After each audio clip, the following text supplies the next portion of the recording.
Majelis Hakim yang mulia tidak bermaksud menyimpang dari pokok-pokok persoalan dalam kasus ini, tetapi hal ini perlu saya utarakan kembali terkait dengan penyampaian Direktur Reserse Narkoba dan Wakil Direktur Reserse Narkoba Polda Metro Jaya, Bapak Mukti Juarsa dan Bapak Doni Alexander kepada saya.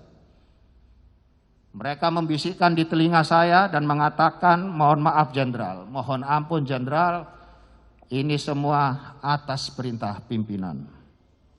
Mereka berdua menampakkan ekspresi wajah yang serba salah saat menyampaikan kalimat tersebut kepada saya pada tanggal 24 Oktober dan tanggal 4 November 2022.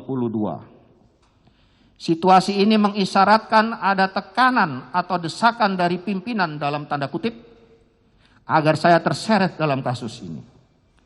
Karena itu patutlah saya menarik suatu kesimpulan bahwa di internal Polri telah terjadi persaingan yang tidak sehat atau adanya nuansa perang bintang.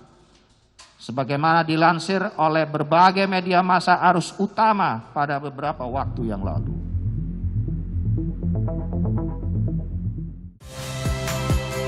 Saya Nitya Anissa. Saksikan program-program Kompas TV melalui siaran digital, pay TV, dan media streaming lainnya.